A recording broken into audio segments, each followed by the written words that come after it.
Selamat sejahtera kepada cikgu dan kepada sesiapa yang menonton video ini. Saya Chua Sheng An. Saya Lo Chun Hui. Saya Grace Ding. Saya Wang King Ho. Dan saya Liu Aisin. Dan saya Sharon Chong. Kita ialah ahli-ahli kumpulan 1 yang hendaklah memberikan pembentangan tentang prejudis, stereotip dan diskriminasi. Marilah kita teruskan.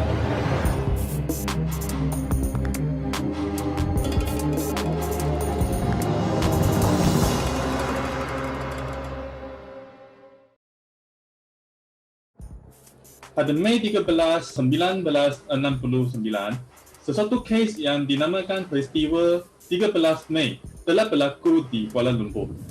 Kes ini telah menyebabkan sistem demokrasi, undang-undang, perlembagaan dan parlimen ditangkungkan selama 2 tahun kerana peningkatan ketenangan antara kaum, terutamanya orang Melayu dan Cina. Saya berfikir peristiwa 13 Mei berlaku disebabkan daripada beberapa faktor, iaitu prejudis, stereotip dan diskriminasi. Oleh itu, kumpulan kita telah memutuskan untuk memilih 3 teori ini sebagai topik yang kita mahu berbincangkan. 3 teori ini akan dikenai dengan pemahaman yang lebih mendalam supaya cegah kejadian serupa berulang. Selain itu, kumpulan kita juga berharap kajian ini dapat membantu orang lain dapat mengubah persepsi kaum lain. Saya akan terangkan tentang salah satu teori, iaitu prejudis. Prejudis bermaksud sikap berlebihan atau negatif terhadap orang dalam kumpulan yang dapat membezakan hanya berdasarkan keadilan mereka dalam kumpulan itu.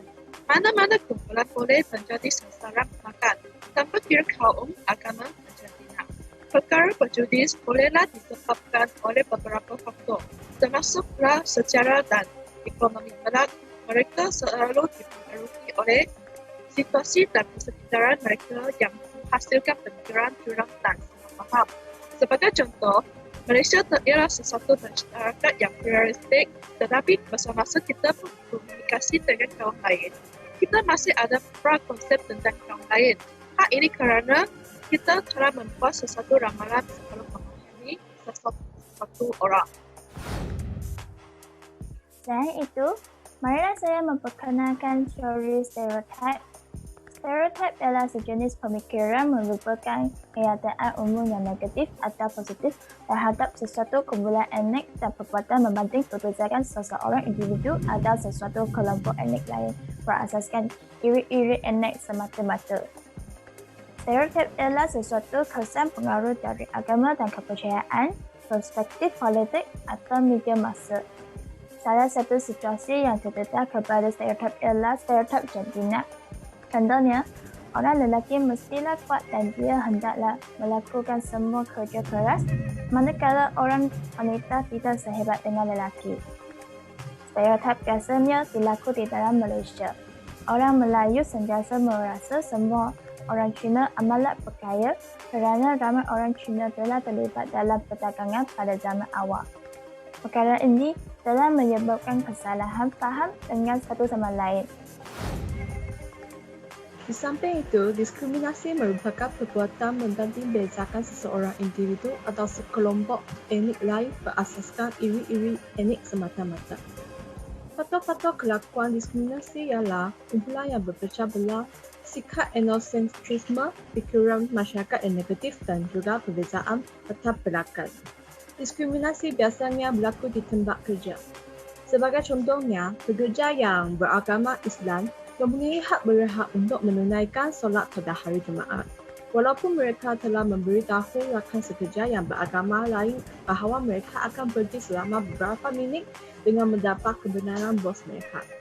Juga sering mendapat panggilan dari mereka atasannya untuk kembali balik ke pejabat secara awal-awalnya kerana mereka merasa menunaikan solat hanya membajukan masa kerja sahaja. Ini menunjukkan mereka telah menghadapi masalah diskriminasi dalam pekerjaan. Oleh itu, perkara ini telah menyampaikan sesuatu sikap yang tidak menghormati kepada adat istiadat, adat resan dan budaya orang lain.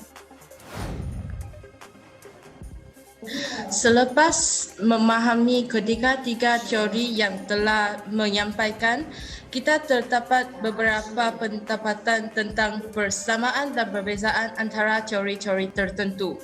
Ketiga-tiga teori ini biasanya berlaku melalui menyusuhan nilai orang lain untuk mendapatkan keunggulan psikologi. Keunggulan ini juga merangkumi keunggulan kaum dan budaya. Ketiganya dihasilkan kerana produk negatif dari menjaga harga diri dan ciri-ciri psikologi eksklusif manusia. Seiring waktu, rasa keunggulan ini akan menjadi kebiasaan seseorang atau bangsa dan penilaian awal terhadap perkara-perkara tertentu. Apabila anda mempunyai prejudis, stereotip dan diskriminasi terhadap seseorang, anda akan sering mencurigai orang itu sebelum sesuatu berlaku. Sebagai contoh, setiap kali berlaku pergolakan atau kejahatan di Amerika, orang putih akan berprasangka bahawa perkara ini dilakukan oleh orang hitam dan tidak akan mempertimbangkan terlebih dahulu sama ada terdapat bukti untuk mengenal pasti pembunuh tersebut. Selepas persamaan, saya akan berkongsi perbezaan antara teori-teori tersebut. Yang pertama, prejudice adalah pada tahap kesedaran. Seseorang mempunyai rasa tidak senang atau tidak puas hati terhadap sekumpulan orang yang mempunyai ciri yang sama. Selain itu, stereotip adalah pada tahap emosi. Apabila seseorang tinggal di sesuatu persekitaran dengan waktu yang lama, dia akan dipengaruhi oleh persekitaran ini dan secara beransur-ansur akan mempunyai stereotip pada orang dan perkara tertentu, seperti membesar dalam keluarga patriarki. Seterusnya, diskriminasi ditunjukkan dalam tingkah laku. Tidak memenangkan dan tidak mahu mendekati orang tertentu atau beberapa orang dengan ciri yang sama. Sampai sini, kita dapat mengetahui topik ini amatlah penting dalam kehidupan kita. Hal ini karena kita boleh dapat memahami kemunculan prejudis, stereotip dan diskriminasi dalam kajian ini. Oleh itu, kita dapat memperbaiki interaksi dan kefahaman antara berbagai kaum. Inilah akan menghapuskan salah faham seperti stereotip dan diskriminasi antara mereka, supaya hubungan buruk antara berbagai kaum sebelum ini dapat dieratkan. Bukan itu saja, semangat perbantuan juga boleh dipupus dalam masyarakat yang berbeza kaum di Malaysia. Negara kita berada dalam keadaan yang aman dan harmoni. Kesimpulannya, kita berharap kajian ini dapat membantu orang lain untuk mengubah perspektif kaum lain dengan mengenali tiga teori ini. Dengan pemahaman yang lebih mendalam, isu-isu yang negatif tidak serupa berulang. Selain itu, generasi muda harus mengetahui kepentingan untuk mengekalkan hubungan baik antara berbagai kaum. Marilah kita menyedari dengan menggunakan pelajaran dan pengalaman yang telah dialami oleh terdahulu supaya tidak mengulang kesilapan yang sama. Sekian, terima kasih.